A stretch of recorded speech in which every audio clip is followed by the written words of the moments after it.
Boa tarde, a gente está aqui em mais um Democracia em Rede, com mulheres maravilhosas, mulheres pela cultura, todas mulheres que estão aí trabalhando com arte, com cultura.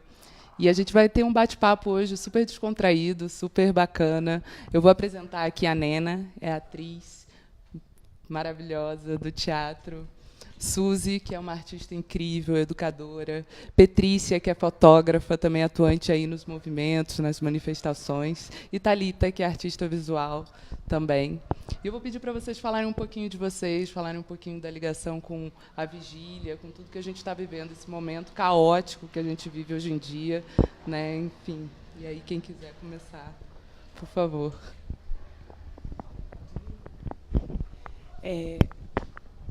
Bom, o meu nome é Thalita, eu estou aqui em Curitiba faz 13 anos, né? Me graduei aqui em artes visuais e atuo aqui. E acho que, assim, pensando para a conversa hoje, 2016 mudou a minha vida mesmo, assim, de entender de uma vez só a nossa herança colonialista, escravocrata, entender como foi mais fácil tirar Dilma porque era uma imagem de uma mulher. Basta a gente lembrar de todos os xingamentos misóginos que ela aconteceu, que ela sofreu, né? Então, acabei, por conta de todas essas coisas, acompanhando os movimentos, né, desde a ocupação do IFAM, acabei conhecendo todas as mulheres que estão aqui hoje por conta disso. Então, a gente está aí para conversar sobre resistência, mas também sobre a potência que emerge dessa resistência, né?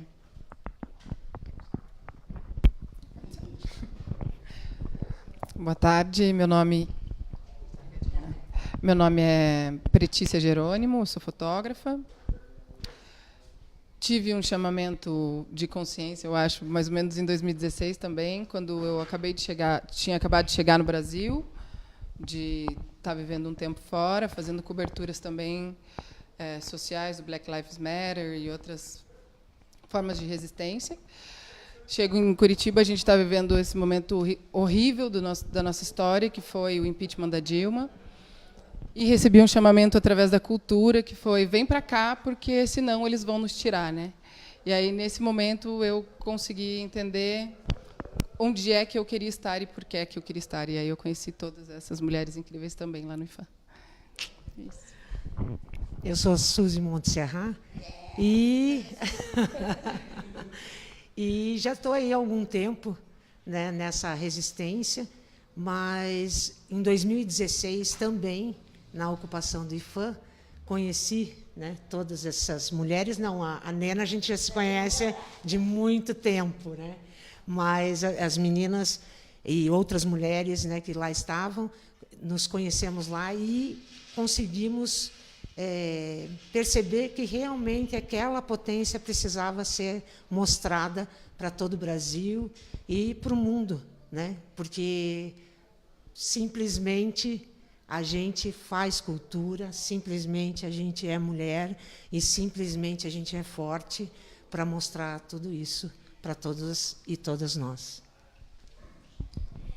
Eu sou a Nena Inoue, eu sou do teatro, sou artista gestora, sou atriz, sou diretora e sou produtora. Atuo há 40 anos. Eu acho que o que aconteceu em 2016 é uma repetição de um lugar de poder que ele só muda o nome, ele só muda os agentes. Mas esse lugar, esses golpes todos que a gente está vivendo há anos, né, na América Latina muito, no Brasil muito, é o terceiro golpe. Eu acho que nos uniu, e não à toa essa ocupação do IFAM acontece em Curitiba, que é importante dizer isso. Eu acho que é importante dizer que aqui não é um lugar só de reaça, não é um lugar só da direita, não é um lugar do Sérgio Moro. Aqui é o lugar onde começou o IFAM, onde tem o Circo da Democracia, onde tem a Vigília, onde tem esses movimentos que são muito potentes. A gente trouxe a Dilma para cá, na época do impeachment. O Esquivel veio 2 vezes, 3 já. O Boff está aí. Então, assim, eu acho que eu queria falar um pouco disso também, sabe, assim, desse lugar de que Curitiba é a república. Curitiba não é república, Curitiba é uma capital onde tem gente da resistência. Foi dito isso. Muito gente, potente, né? a Ana Canhas falou isso. Falei, hoje Curitiba é a capital da resistência. Então, assim, eu queria falar disso também, sabe? Assim, desse lugar também que a gente tem de achar que os movimentos aqui, Curitiba não é o lugar do Sérgio Moro. Não é. Não é. É o lugar onde Lula está preso e onde tem uma resistência e onde começou essas ocupações do IPHAN, que em 10 dias a gente ocupou o país todo e 80%, 90% das pessoas eram ligadas à cultura e arte, eram artistas. Então, essa potência que a gente teve de fazer as oficinas, de fazer programação, de fazer debate, de propor programação, de trazer a comunidade, é uma capacidade que a gente tem de articulação que é muito potente, assim. Só que a gente só usa assim como reação, né? Só na resistência, só na reação. Enfim, é isso. Eu acho muito importante mesmo enfatizar que a ocupação do Ministério da Cultura, do IPHAN, começa em Curitiba, que Curitiba tem, sim, um apoio... Curitiba não é a direita. Curitiba ela tem também direita. Porque né? ela não é esse cartão postal que mostram para o Brasil e para o mundo. Né? E muito se engana com isso. A Curitiba das periferias, é Curitiba da Vila Pinto, né, que se muda o nome, mas, né, é do Bigorrilho, que é o Champanhar hoje.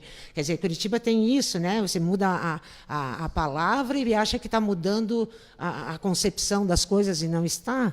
Então, eu acho que é importante a gente falar, realmente, como diz a Nena, falar sobre isso, mas a gente ver que nós somos muito mais. E, no meu caso, eu venho numa resistência já há muitos anos. Né? Eu tenho um projeto que chama-se O Semeador de Sonhos, e a gente, há 18 anos, vem trabalhando com agricultores familiares, vem trabalhando com o pessoal do Movimento Sem Terra. Enfim, eu venho me formando também nisso, nessa resistência meio diária.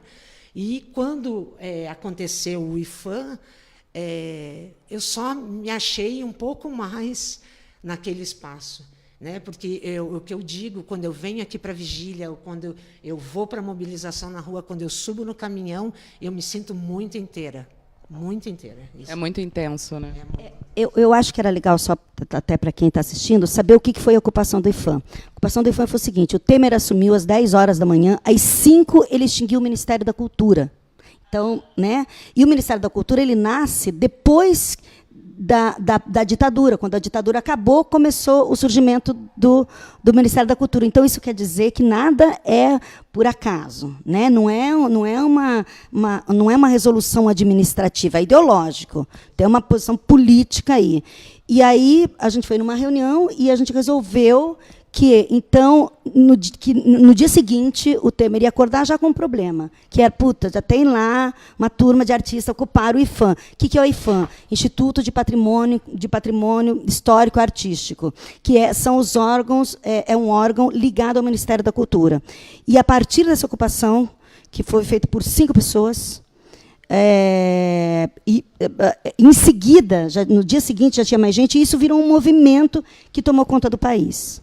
É só para dar uma situada. O que é o IPHAN? E, né? A partir daí, todos os estados foram ocupando os IPHANs e os Ministérios da Cultura, até que o Brasil inteiro estava coberto de ocupações por artistas, 90% feito por artistas, produtores, pessoas de várias áreas. Né?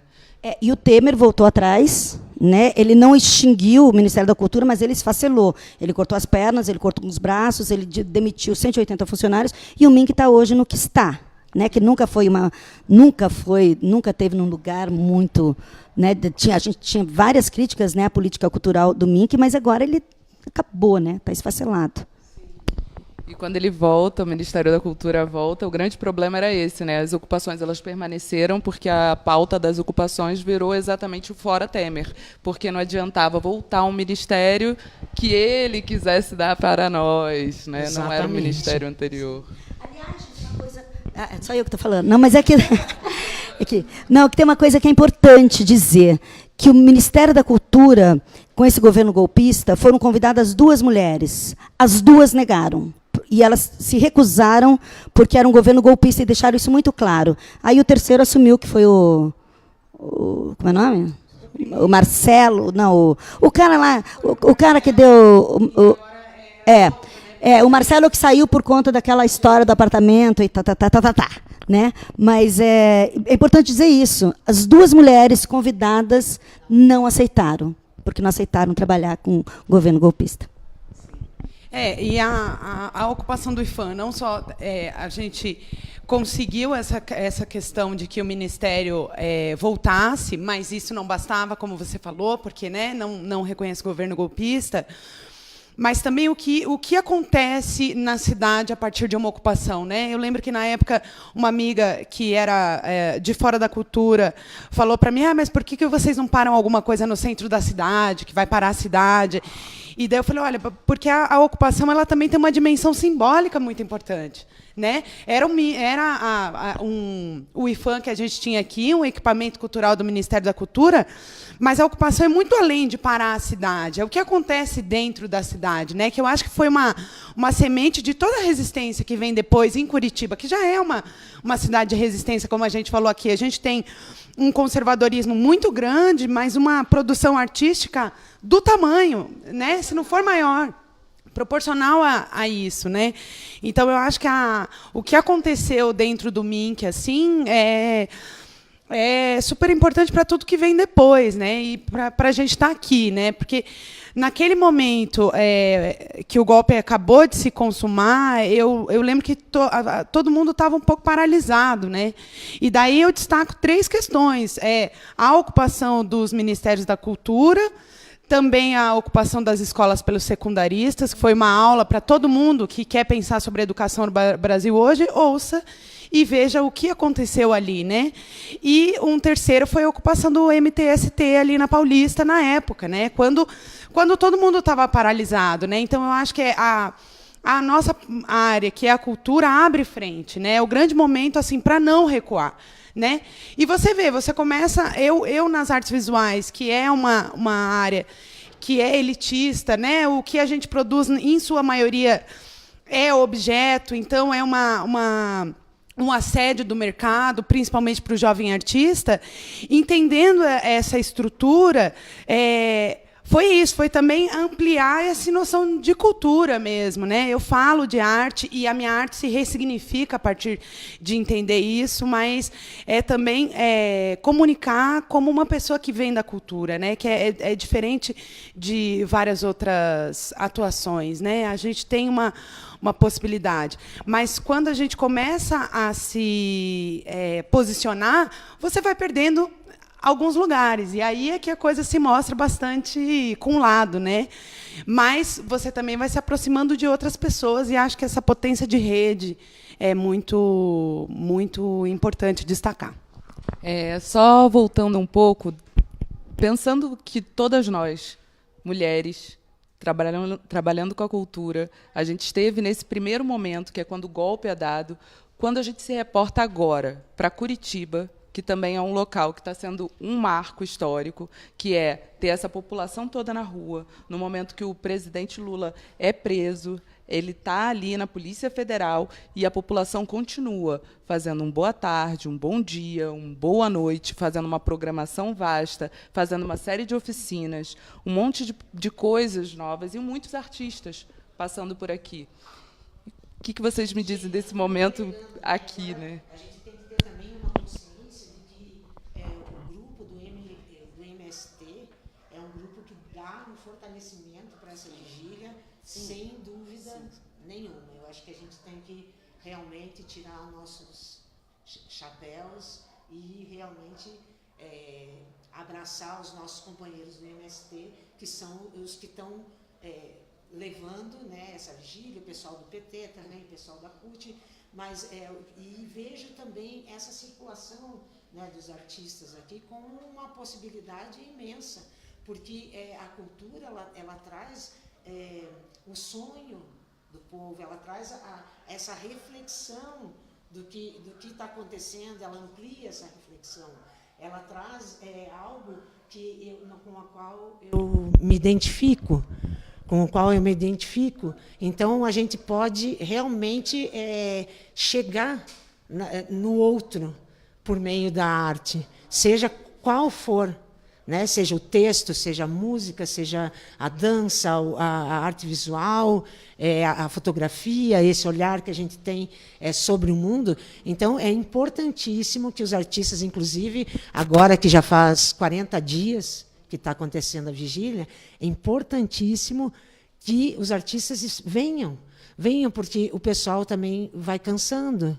É um respiro, um momento da arte, um momento onde a gente abre a nossa visão, nosso olhar para outras coisas. Então, eu vejo que realmente esse estar aqui dos artistas e das artistas mulheres, né, essa presença também feminina com toda essa força e essa garra, é importantíssimo para que a gente acolha todos esses nossos companheiros e companheiras, né, para que realmente a gente possa caminhar e ver o que vai acontecer aí, que a gente esteja forte, porque a gente baqueia, às vezes, né? Baqueia, e é preciso, para quem está aí na luta diária, que tenha esse respiro da arte, da cultura, enfim, do sonho, que é o que o Lula falou, né? Nós somos agora também o reflexo desse sonho, né? Que ele já não é mais aquela figura, ele é essa ideia. E nós levaremos essa ideia, que é a ideia da democracia, é a ideia da liberdade.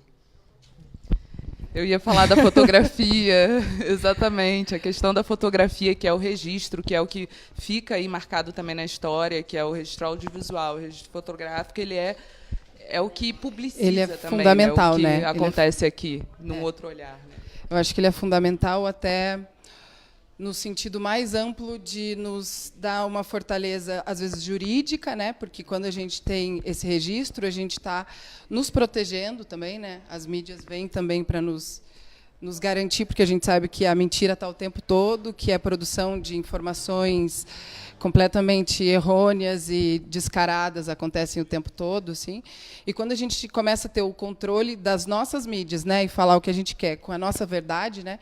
Aí eu acho que é essa potência que a fotografia e o audiovisual nos traz, assim. Mas voltando à pergunta que você fez de como o artista, né, nós como artista nos sentimos aqui, eu acho que a palavra ocupação fez muito sentido para mim desde o IFAM, e aí eu entendi que a ocupação sou eu, sabe?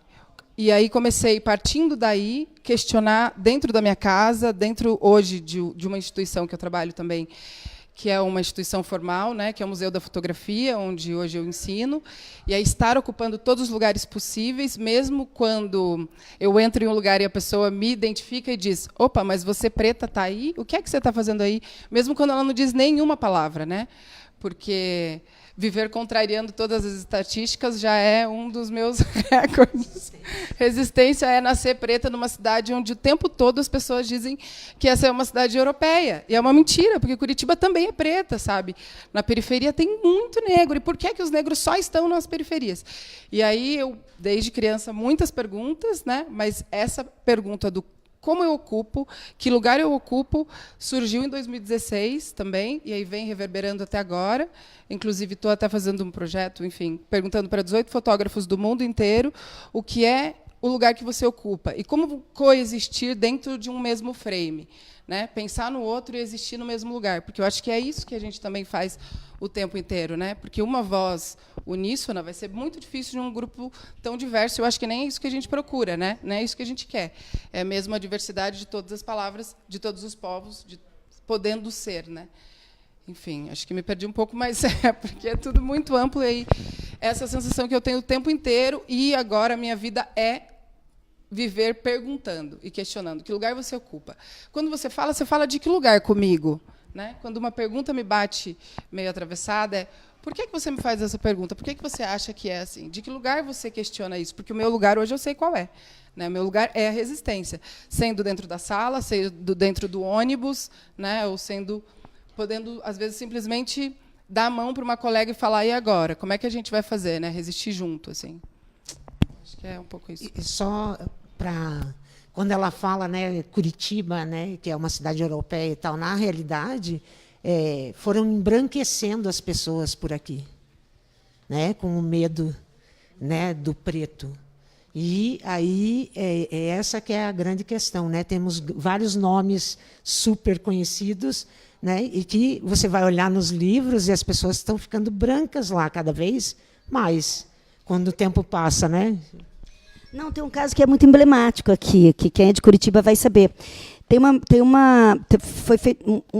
um feminicídio de uma mulher em 19 de que eu falo isso no espetáculo, então para mim é muito claro. Em 19 de janeiro de 1893, que se chama Maria Bueno. Ela não era negra, mas ela era negra. Ela era negra. Ela era negra, mas ela era negra. E ela foi embranquecida. Eu falo isso no espetáculo. Maria Bueno, pele escura, embranquecida pela santidade, morta por quem chamava de amor, que é um símbolo, né? E ela virou, porque aí colocaram uma cruz onde ela morreu numa madrugada para ninguém ver e nasceram rosas vermelhas. Então meio que beatificaram a Maria Bueno. O assassino foi absolvido por unanimidade. E ela virou uma espécie de uma santa que tem aqui no cemitério municipal, é o túmulo mais visitado de Curitiba, que as pessoas vão lá, entregam coisas, pedem milagres e tal, e os crimes continuam, né? Porque o feminicídio continua, os estupros continuam. Enfim, é só porque eu lembrei que Maria Bueno não era branca. E ela era uma das que eu tinha pensado que era a Maria Bueno, e também os irmãos, os engenheiros Rebouças, por exemplo, né? Que é o nome de uma rua, hoje aqui, eles aparecem quase brancos e eles eram negros. Essa questão, eu acho que assim, eu penso dos dias que eu vim aqui no acampamento, eu voltei muito pensando sobre essa questão. Eu vi as Horrorosas Desprezíveis, que é uma banda feminista, que tem um discurso lésbico também, cantando, fazendo coro com as mulheres de mais de 50 anos, do MST, sabe? Que é isso. Eu acho que a Suzy muito bem lembrou o quanto a gente tem que lembrar o MST aqui nesse acampamento, em tudo o que está acontecendo. Mas, quando eu vi isso, eu acho que é isso o que está acontecendo, de uma esquerda se reinventando também, né? Porque, no ponto que as coisas estão, não dá mais para a gente falar que as lutas terem especificidade desarticula. É o contrário, eu acho que a gente está aprendendo a conversar e a escutar, né? O lugar de fala também é lugar de escuta.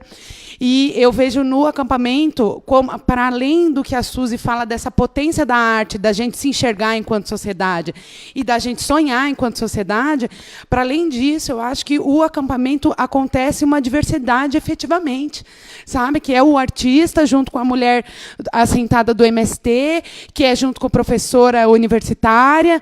Então, eu acho que esse caldo é a maior potência que a gente não pode perder num dia que as coisas ficarem mais tranquilas, mais amenas, né? O que acontece aqui não acontece em lugar nenhum, né? A potência de uma ocupação, para além desse ocupar meu corpo, que eu achei super interessante. Aí, diante disso, realmente reverbera na minha cabeça a questão da mulher na vigília, a questão das mulheres aqui. E a gente teve alguns programas, a gente teve um programa que a gente entrevistou as moradoras da região, que aí contrapõem com essa coisa de Curitiba direita, Curitiba... Não, a gente tem um monte de morador que está aí apoiando a vigília, que veio aqui, falou. Então, a gente fez um Democracia em Rede só com mulheres moradoras da região. Foi incrível, foi super divertido.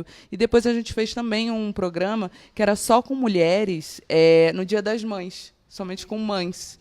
Então, a gente pegou também as mães da vigília para falar como é que é essa relação de criar o seu filho dentro desse contexto político e de resistência, porque são pessoas que estão acostumadas também com o movimento de ocupação, e quem não estava participando pela primeira vez, mas como isso reverbera dentro de casa também, com os seus filhos, né? E Suzy quer falar? Não, é essa questão do diálogo, né, que a Thalita traz, que vai se abrindo e se formalizando, e a gente vai criando novas narrativas também para essa esquerda, e vai se criando novos pontos também de ocupação em cada um e cada uma, e também mostrando para fora o que a gente pode ser junto, que junto é bem melhor, e essa questão da própria educação que se forma e que não pode ser mais de uma forma formal, porque a gente aprende muito mais, às vezes, nesse debate aqui, nessa vivência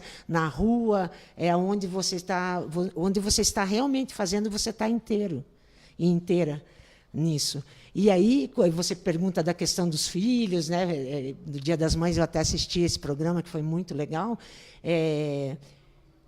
Quando você está inteira, você passa realmente qual é essa energia, onde, em que sintonia você se encaixa nesse processo todo, né? E vejo, assim como a Thalita também trouxe, essa esquerda falando uma nova linguagem, abrindo muito mais, né? Então, quando a gente tem vários grupos que se reúnem, grupos religiosos, grupos com as questões de gênero, enfim, e a gente vai se reconhecendo um no outro em algum aspecto, isso só tende a crescer e tende a ficar mais forte. Não que a gente tenha a certeza absoluta do que vai acontecer, mas tende a ficar muito mais forte mesmo. E é o diálogo que precisa ser aberto, porque a gente não pode ficar mais nos guetos, né? Os guetos são prejudiciais para a democracia, para a liberdade e para tudo que a gente possa ver de mais progressivo, né, no mundo. O gueto não comporta mais. Eu acho que é isso mesmo. Tem algumas amigas que têm um canal que chama-se Estaremos Lá, que são meninas negras de São Paulo que sofreram racismo num shopping center, onde uma mulher derruba uma bandeja e uma delas levanta para ajudar, e ela pergunta: posso te ajudar? Ela diz: não, eu não preciso de nada, você precisa ir ali e recolher aquela bandeja. Como se naturalmente o lugar do negro fosse esse, né? O subalternizado. Ela nunca poderia estar numa praça de alimentação de um shopping de nome em São Paulo, né? Então, é claro que ela estaria nesse lugar, assim. E aí elas se juntam, essas 4 meninas, e fazem esse canal que é o Estaremos Lá. Eu acho sensacional, porque é esse lugar, né? Estaremos lá. Não interessa onde mais. Não, vocês podem querer que nós estejamos no gueto, mas esse lugar não nos pertence mais. Nos pertence também, mas nós estaremos onde nós quisermos estar, assim. Então, estaremos lá. E aí, todo momento, quando alguém me olha em algum lugar, ou no shopping, ou no próprio museu, onde diz: você trabalha aqui? Aí eu sorrio e penso: estaremos lá, porque eu estou lá, né? E aí é um outro jeito também, porque, às vezes, ser combativa é importante, mas, às vezes, saber ter o jogo de cintura para continuar nesse lugar, porque o tempo todo esse lugar não te pertence, mas ele nos pertence, né? Historicamente, né, as mulheres fazem toda a estrutura do Brasil, são as mulheres que levam o Brasil, então pode chorar. Que a gente vai continuar aqui. Vai chorar. A gente não vai chorar sair, na cama, não. que é lugar quente, porque a gente não vai votar. Sim, e eu acho que essa questão do pode chorar é a gente entender o que acontece hoje, que também é resultado de 12 anos de um Brasil, né, de um Brasil que se pensou que, por mais que a gente tivesse muitas críticas, e até mesmo o Ministério da Cultura, né, sobretudo nesse último período, mas a gente teve toda a questão da rede de pontos de cultura, que conecta um Ministério da Cultura a pensar a cultura, né, como de um modo antropológico, que daí a gente consegue visualizar melhor, né, os quilombolas, a arte indígena, questões assim que, né, foram importantes para a cultura do país, e essa mudança de imagem de um país, né, que teve o primeiro operário presidente, a primeira mulher presidente, né? Então, essa questão, a reatividade que a gente está vendo é também resposta a isso, a um levante, né? É um levante que eu acho que a gente é a nossa força agora, e a minha força para não arredar o pé, e quando penso que é hora de não recuar, é exatamente porque a cultura, mas também outros setores, vão fazendo um contágio, né? Porque tem um monte de gente que está ali. A gente tem uma herança de ditadura militar, então eu vi, para mim me posicionar era muito difícil. Se não, né? Aí a hora que quebrou tudo, eu falei, gente, sair do armário para a política também. Eu gosto muito desse assunto, eu acho isso muito importante. Mas não recuar, porque é isso, tem um monte de pessoas que estão em cima do muro e que é a disputa de narrativa que entra aí, né? Porque acho que a gente tem o que falar, a gente sabe o que falar, e é muito importante a resistência existir, porque quem bateu panela, quem não sabia o que estava fazendo, já está caindo em si, né? Basta a gente ver o silêncio das panelas. E aí é que eu acho que a gente entra como isso, como a vizinha aqui do acampamento que fala, eu achei que eu era de direita. E, na verdade, se a gente vai olhar o que está em jogo, às vezes você não é. Né? Então, eu acho que é assim, não vamos recuar. Para elucidar, né? Às vezes a pessoa não sabe mesmo, né? Por pura ignorância. E o que é ignorância? É ignorar um assunto, né? Ninguém está atingindo ninguém, né? Assim, xingando ninguém, mas é isso. E às vezes você ignora. E a arte e a cultura, elas têm elas permeiam muitos lugares e elas têm essa facilidade, eu acho. Né? Porque muitas vezes ela entra pelo coração, para depois passar a ser reflexão. Então, eu acho que é importantíssimo mesmo toda essa disputa de narrativa, seja através do que for o teu objeto, né, de estudo, que você ofereça em termos de arte, em termos de cultura, e principalmente estar muito aberta para receber e dar, né? Que eu acho que esse movimento, né, um pouco assim, a Nena falou assim, eu estou fazendo um exercício de escutar e tal. Eu acho que esses exercícios para a gente no dia a dia são muito importantes, porque a gente eu costumo dizer, né, que eu sou uma artista e educadora popular e que sou uma aprendiz permanente. Que eu acho que quando a gente se coloca nesse papel na vida, a gente só tem a ganhar. A gente só tem a crescer e acho que é muito importante isso tudo. E outra coisa que eu acho que é importantíssimo, que alguém, até uma pessoa, uma mulher que viveu 64, que é a Marilda Kobachuk, que perdeu um filho, né, nessa época, por conta de estar fugindo, né, da polícia. E ela me disse assim, Suzy, eles nunca vão perdoar, a elite nunca vai perdoar um cara atarracado, nordestino, pobre e semi-analfabeto ter sido presidente do Brasil. Então, a nossa resistência, a nossa consciência em relação a isso tem que ser muito grande. Mas, não, fiquei pensando aqui que eu concordo com tudo isso, mas eu fico pensando também, na real, assim, ditadura no Brasil não teve, porque não teve nenhum julgamento de nenhum torturador, né? Eu falo isso também no espetáculo, né? Na Argentina, no Chile, os presidentes da ditadura foram julgados, condenados e presos. Aqui não tem um torturador que tenha sido julgado. O diretor da escola do meu filho pode ser um torturador, o teu tio, o dono da padaria, né? Enfim, a gente não sabe. A gente não teve direito, acesso à memória e à verdade. Então, o Brasil não andou.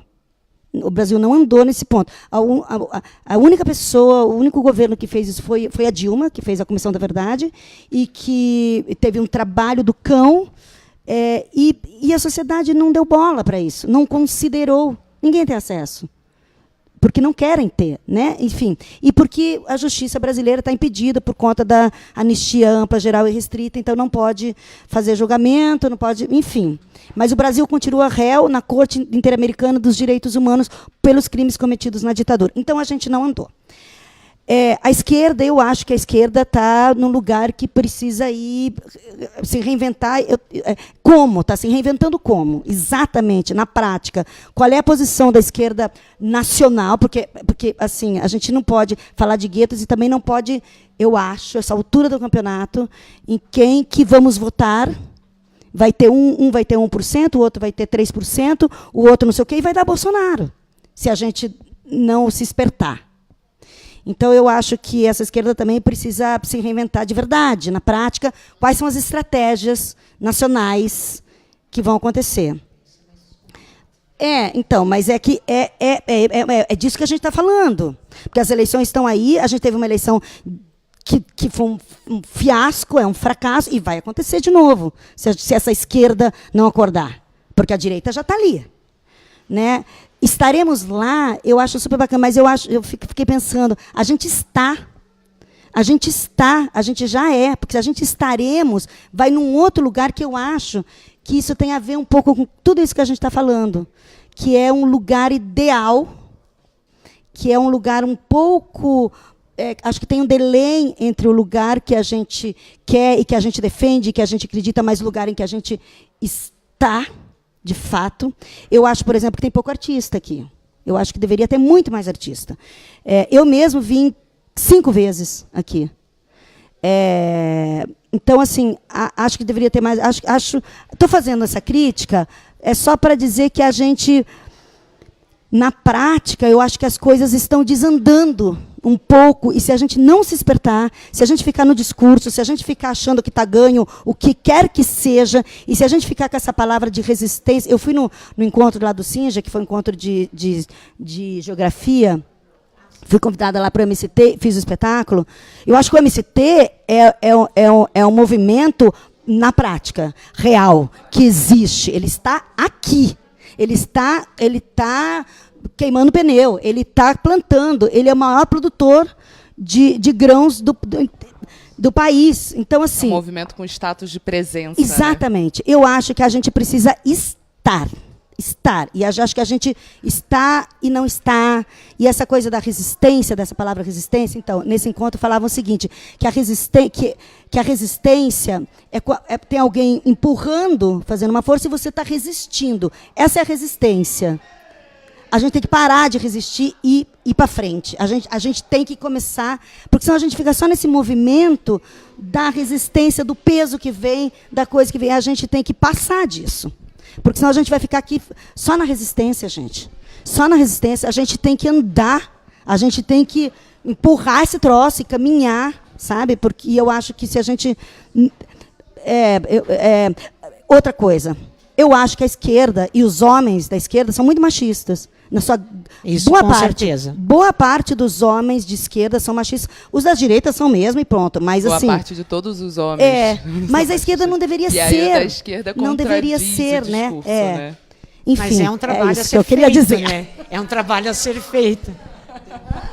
O que eu vejo assim, ó, Nena, eu acho que resistir nos impulsiona, mas desde que a gente... E até vejo essa coisa do estarei lá, meio que para marcar, como simbologia, né?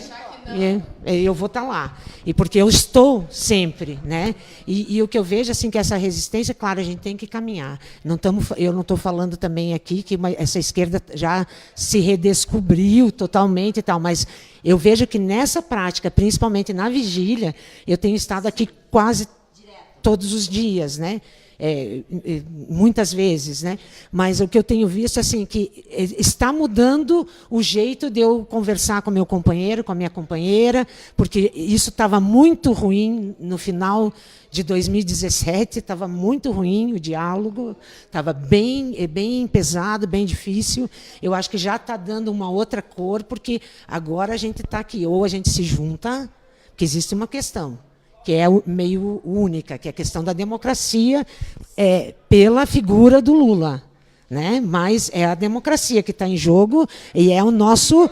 E pelo país, para frente. Pelo que a gente está perdendo, pelo que nos tiraram, pelo que nos tiram, o Lula é uma coisa. Não, e o Lula é um símbolo de tudo isso no momento. Então, a gente está precisando... Tá junto, então eu já tenho sentido um diálogo diferente. E, claro, essa questão, por exemplo, os artistas deveriam ter muito mais, com certeza. Eu fui olhar na minha lista de artistas, acho que até comentei com você outro dia, que alguém perguntou, alguém para isso, para aquilo. Sobraram 3 dos artistas que eu tenho nos meus contatos, que eu poderia contar e dizer assim, dá para você vir aqui, fazer uma oficina, ouvir cantar. Eu estou falando mais da área de música, que é o pessoal da música que eu tenho mais contato assim para poder chamar e tal, né? Conheço uma série de artistas que estão aqui se dispondo, mas deveriam ter muito mais artistas, com certeza, se dispondo naturalmente para vir e dizer, olha, eu também vou fazer a minha militância aqui nesse espaço, né, que às vezes a gente não pode estar fazendo essa militância o tempo inteiro, mas em algum momento a gente consegue. Então, eu concordo com a Nena nesse sentido, mas eu vejo que essa resistência talvez seja um pouco um empurrão para a gente caminhar, sabe? Não só ficar na retaguarda, né? Ser forte e resistir, mas avançar. Sim. Eu acho que vou pegar esse lugar da resistência de novo. Eu acho que esse lugar do usar o resistir é claro que eu vivo resistindo, porque isso que você diz, né? Parece que tem alguma coisa empurrando. Eu, desde que nasci, o rolo compressor está aqui, ó. Está aqui, ó, porque se a gente não resistir, ele esmaga e leva o meu irmão para dentro da cadeia. Porque sim, sabe, o rolo compressor da estrutura racista, sabe, colonialista e machista que a gente vive, está o tempo inteiro aqui, ó. Se não resistir, você vai desistir e o rolo passa em cima de você mesmo. Mas eu entendo esse lugar do resistir, que é ir além, sabe? Eu acho que a gente pode usar outra palavra, talvez, que seja esse disseminar o tempo inteiro, sabe? Nessa conversinha, que eu acho que é né, com a tia da banquinha que se negou a receber a minha nota porque estava carimbada Lula livre. E aí tinha no balcão dizendo, não aceitamos notas rasuradas. Eu falei, então, você pode pegar para mim, por favor, o código do consumidor ali, porque você sim precisa receber a minha nota. Então, é esse lugar de dizer, em todos os lugares, do tempo inteiro, não vai ter mais, a gente não vai retroagir mais do que a gente já deixou eles chegarem, sabe? E aí também acho mesmo, sinto, sei e vivo nesse lugar de que o Lula é sobre classe. Sempre vai ser sobre classe, né? Nunca vamos deixar... Quem é você na fila do pão, meu irmão? Para vir dizer e tirar todos esses pobres da miséria? Quem é você para dar comida para todas essas pessoas e fazer com que as pessoas comecem a pensar?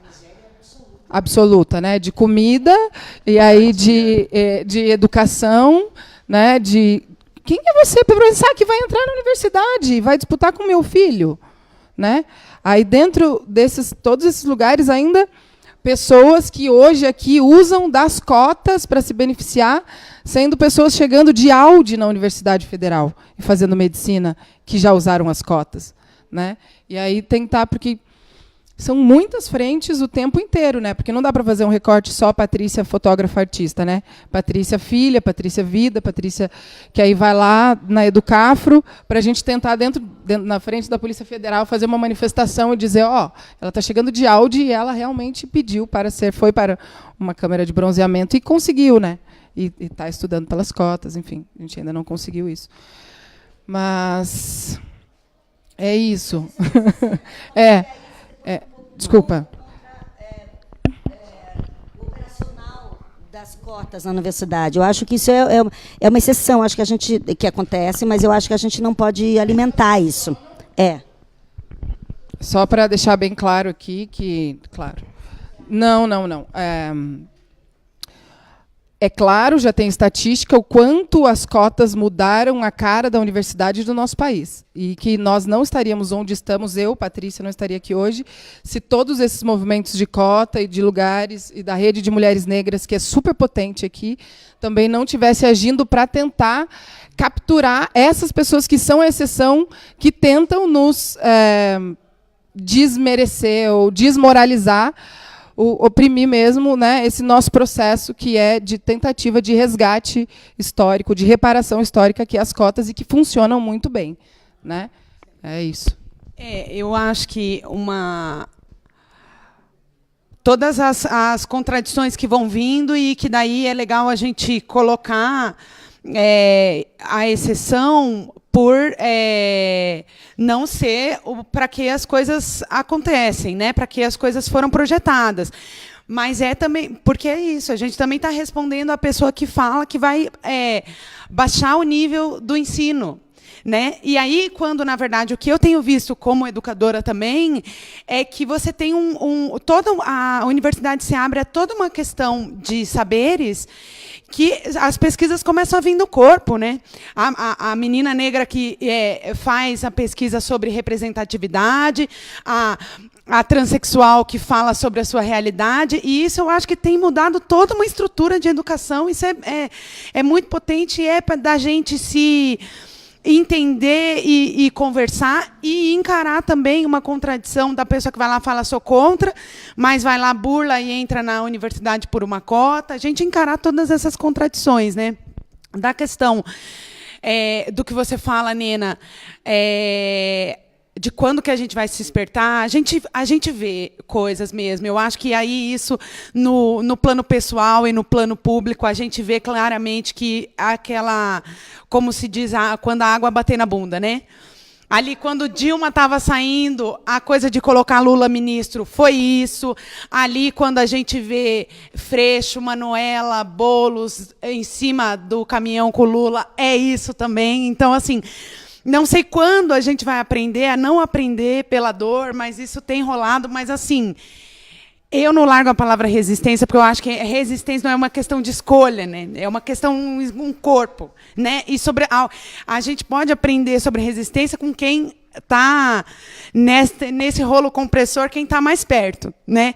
Que a gente sabe assim que, né, a minha cor clara me coloca numa posição, né, e tudo. Então acho que é um momento de conversar e, assim, para não me deprimir, eu tenho olhado para a potência, não é todo dia também e tudo, mas tenho olhado a potência isso e pensar em não esquecer dessa potência, né? Quando as coisas, se algum dia as coisas voltarem a ficar mais tranquilas, como eu fiquei tranquila quando tinha Ministério da Cultura, quando tinha dinheiro para a cultura e tal. Eu fico pensando como que deu o golpe, você começou a pensar um monte de coisa que você não pensava.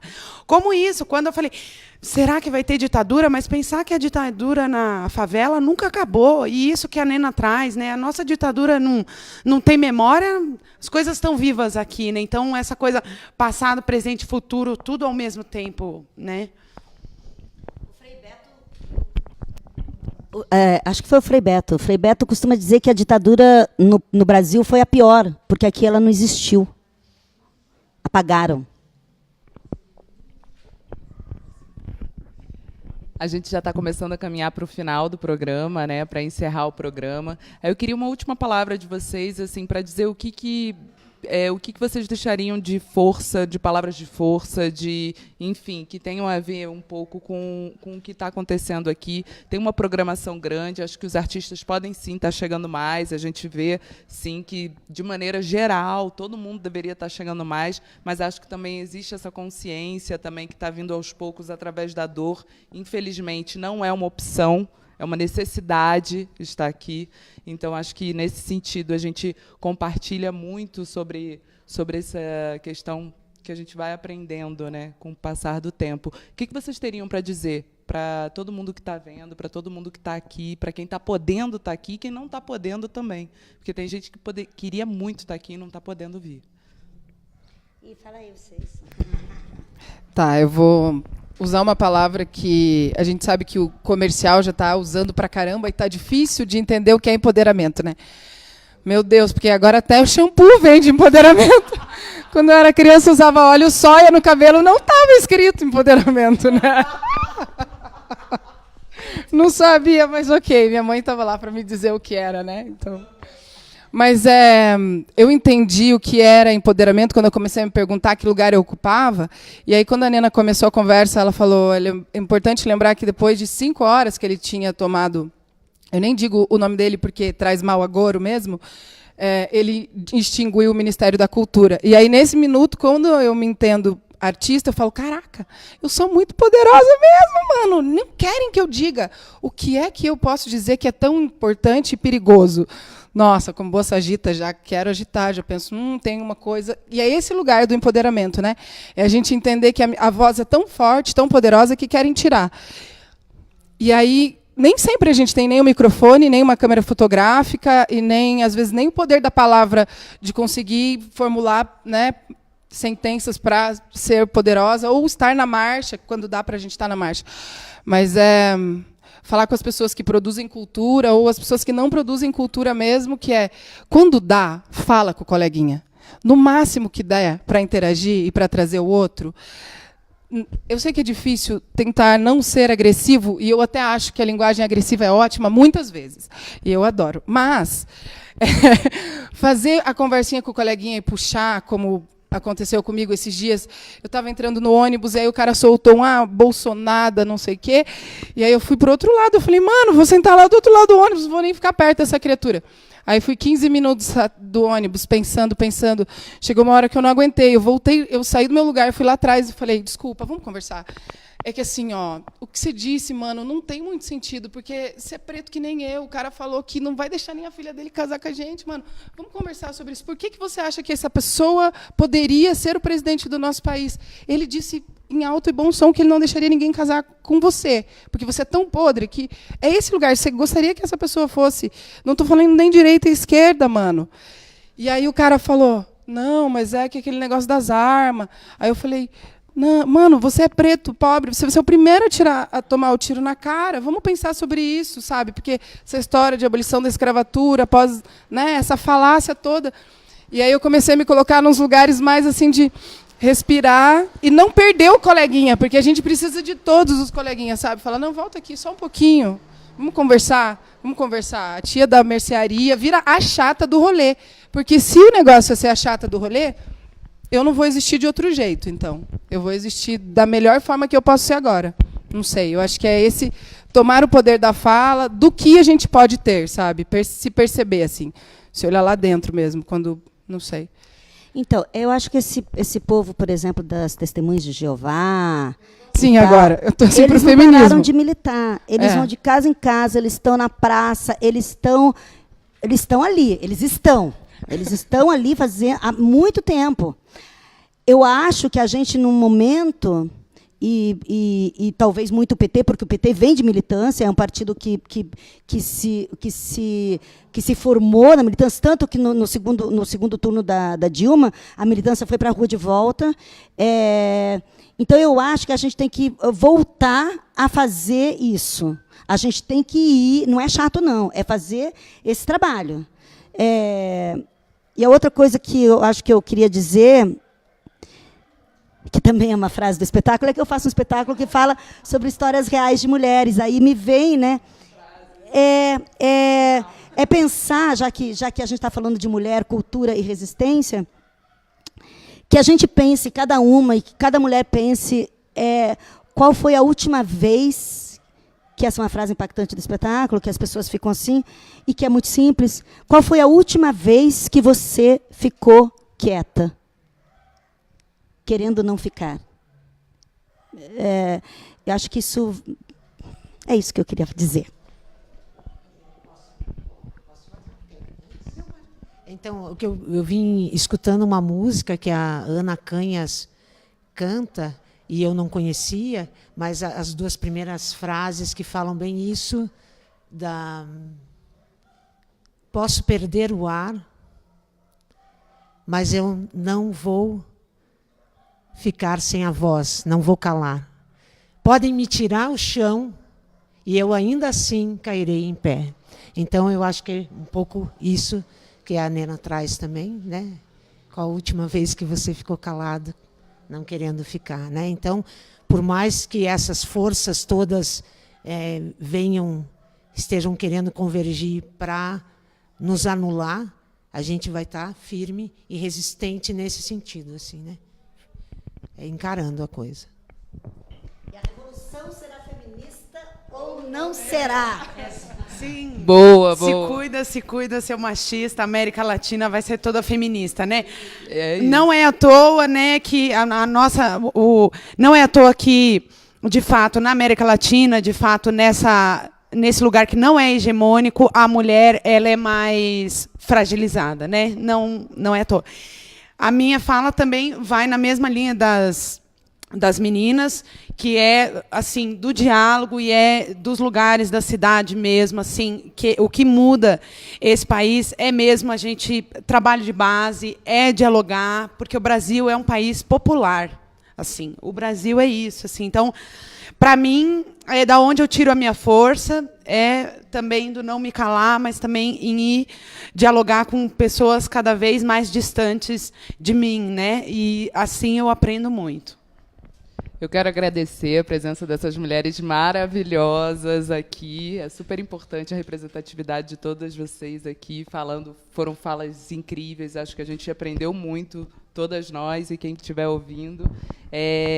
Queria agradecer a presença de todos os espectadores e dizer que esse foi mais um Democracia em Rede e amanhã a gente está de volta às 14h. Muito obrigada. Boa tarde.